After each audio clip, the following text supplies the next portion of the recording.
जो बड़े टेलीस्कोप हैं, जो टेलीस्कोप अंतरिक्ष में हैं सूर्य का अध्ययन करने के लिए, तो उनसे और छोटे छोटे धब्बे भी दिखाई देंगे।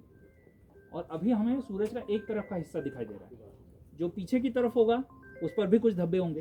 तो ऐसे जो पूरे धब्बों की संख्या होगी अभी भी ये भी 150 के ऊपर ही होगी, हमें कुछ ही दिखाई दे रहे हैं उसमें से, ठीक है। तो और फिर उसके बाद में जब ये एकदम बढ़ जाती है 4-4.5 सालों के बाद में, तो उसके बाद में लगभग 6-7 सालों तक घटती है। तो बढ़ने के लिए तेजी से बढ़ती है और घटने के लिए धीरे धीरे, ठीक है। तो 0 स्पॉट्स, फिर बढ़ते बढ़ते 100-200 स्पॉट्स तक भी हो जाएंगे, और फिर उसके बाद में फिर करीब 6-7 सालों तक घटते घटते कम हो जाएंगे।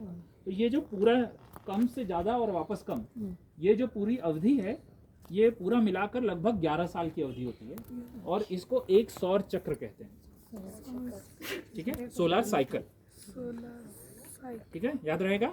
11 साल का होता है, सोलर साइकिल कहते हैं, हिंदी में सौर चक्र कहते हैं। तो जब सोलर मैक्सिमम होगा, यानी कि धब्बे बहुत ज़्यादा होंगे, तो उस समय सूर्य से जो प्रकाश आ रहे हैं उसमें पराबैंगनी किरणों की और एक्स रे, इनकी मात्रा ज़्यादा होगी। जब हम आम बोलचाल की भाषा में कहते हैं तो प्रकाश से हमारा मतलब वही होता है कि जो हम अपनी आंखों से देख सकते हैं, लेकिन प्रकाश के और भी कई प्रकार होते हैं। आपने रेडियो तरंगों का नाम सुना है? जब हम रेडियो सुनते हैं, एफएम सुनते हैं, या आपने देखा होगा कि पुलिस वाले जब बात करते हैं वो उनके हाथ में एक मोबाइल जैसा कुछ होता है, वॉकी टॉकी कहते हैं, तो वो रेडियो तरंगों का इस्तेमाल करते हैं। रेडियो तरंगे भी प्रकाश का एक प्रकार है, ठीक है, लेकिन उसमें ऊर्जा बहुत कम होती है। फिर जब मान लीजिए आपने इस्त्री चालू करके रख दी, थोड़ी देर के बाद जब इस्त्री गर्म हो जाती है, तो ये गर्म है वो समझने के लिए क्या आपको उसको छूने की जरूरत पड़ती है? हाथ थोड़ा दूर भी रहेगा तब भी पता चल जाता है ना कि गर्म है। हाँ, तो उसको कहते हैं अवरक्त प्रकाश, इंफ्रारेड रेज, ठीक है। तो ये भी प्रकाश का एक प्रकार है, और जो गर्मी होती है वो यही होती है, इंफ्रारेड या अवरक्त किरण, ठीक है। फिर वो प्रकाश आता है जो हम अपनी आंखों से देख सकते हैं। अब इससे फिर ज़्यादा ऊर्जा वाले की तरफ जाएंगे तो पराबैंगनी किरणें होती हैं, ठीक है। फिर उसके बाद में एक्सरे किरणें होती हैं। तो हमारा जो वायुमंडल है, इसकी जो ऊपरी परतें हैं, ये इनको रोक देती हैं।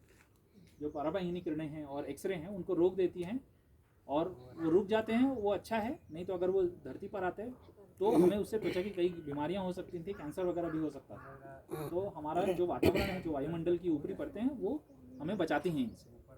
तो जब सूर्य पे बहुत ज़्यादा ऐसे धब्बे होते हैं, तब सूर्य से जो एक्सरे निकलता है और जो पराबैंगनी किरणें निकलती हैं, उनकी मात्रा बढ़ जाती है, ठीक है। तो इसीलिए सूर्य का अध्ययन करना ज़रूरी है। और भी बहुत सारी घटनाएं होती हैं सूरज के ऊपर, जिससे हमारा वायुमंडल प्रभावित होता है, हमारा पृथ्वी का जो चुंबकीय क्षेत्र है वो प्रभावित होता है। पृथ्वी भी एक चुंबक जैसा काम करती है। अब ये कैसे पता? तो जब आप कंपास लेते हैं, चुंबकीय सुई जो इसको कहते हैं, तो आपको उत्तर दक्षिण की दिशा दर्शाता है, बराबर। मान लो 2 चुंबक हैं, चुंबक पे उत्तरी ध्रुव दक्षिणी ध्रुव होता है, पता है आपको? तो अगर 2 उत्तरी ध्रुव को पास में लेकर आएंगे तो क्या होगा? पास में आएगा? वो नहीं आएगा ना। लेकिन उत्तरी ध्रुव और दक्षिणी ध्रुव लेकर आएंगे तब पास में आएगा, बराबर। तो जब हम चुंबकीय सुई का इस्तेमाल करते हैं और जब उसको रखते हैं, तो एक दिशा में हमें उसका उत्तरी ध्रुव मिलता है, एक दिशा में उसका दक्षिणी ध्रुव मिलता है, बराबर। वो उसी दिशा में क्यों मिलता है, ऐसे क्यों नहीं मिलता? क्योंकि पृथ्वी का चुंबकीय क्षेत्र जो है वो उसको ऐसे कर देता है। पृथ्वी का अपना चुंबकीय क्षेत्र है, पृथ्वी भी एक चुंबक की तरह काम करती है। लेकिन जिस दिशा में हमें उत्तर दिखता है, चुंबकीय सुई का उत्तरी ध्रुव अगर इस तरफ है, तो क्या पृथ्वी का उत्तरी ध्रुव इस तरफ होगा? नहीं ना, क्योंकि वो तो घूम जाना चाहिए था।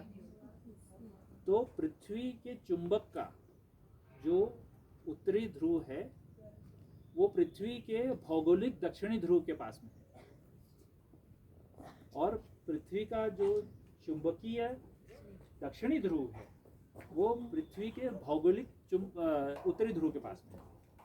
तो ये दोनों ध्रुव जो हैं वो अलग हैं। भौगोलिक ध्रुव जो हम कहते हैं, उत्तरी ध्रुव और दक्षिणी ध्रुव, तो वो अक्षांश और देशांतर आपने पढ़ा है? पढ़ा कि नहीं पढ़ा है? तो उसमें जब 90 डिग्री का जो अक्षांश होता है वो आपका उत्तरी ध्रुव दर्शाता है, और 90 डिग्री या -90 डिग्री बोल दीजिए या 90 डिग्री दक्षिण में बोल लीजिए अंटार्कटिका में, तो वो आपका दक्षिणी ध्रुव दर्शाता है। लेकिन जो पृथ्वी का चुंबकीय क्षेत्र है, चुंबकीय ध्रुव है, वो उसका उल्टा है। ठीक है, तो पृथ्वी के भौगोलिक उत्तरी ध्रुव के पास में आपका दक्षिणी चुंबकीय ध्रुव है, और दक्षिणी भौगोलिक जो ध्रुव है उसके पास में चुंबकीय उत्तरी ध्रुव है। इस तरीके से उल्टा है। ठीक है, तो इसीलिए जो चुंबकीय सुई है वो इस तरीके से आके रुकती है। ठीक है,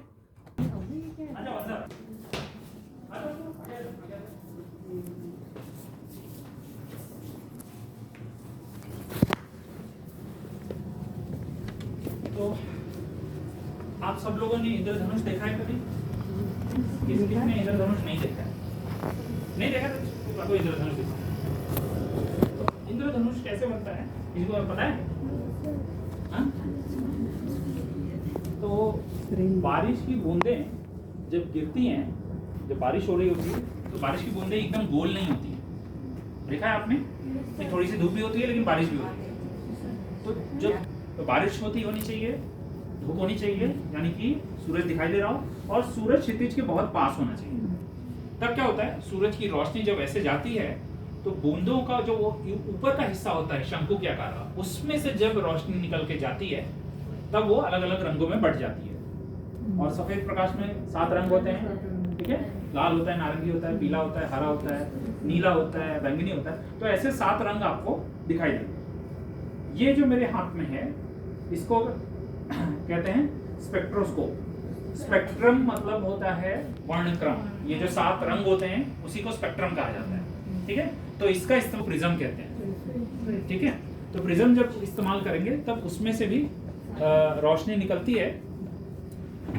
इसके जब सूरज की रोशनी उसमें से पास होगी या सफेद रंग का प्रकाश उसमें से निकल के जाएगा, पार होके जाएगा, तो आपको 7 रंगों में दिखाई देगा। इसके अंदर प्रिज्म नहीं है, इसके अंदर सीडी का एक टुकड़ा है।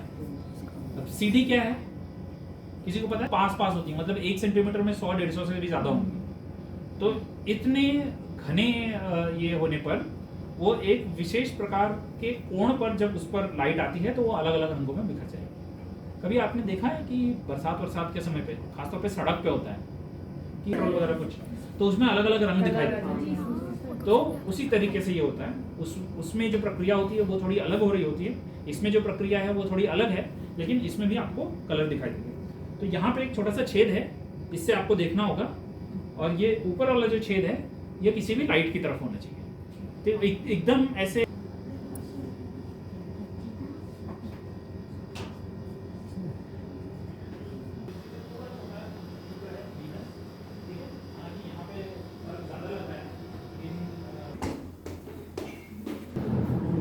वाह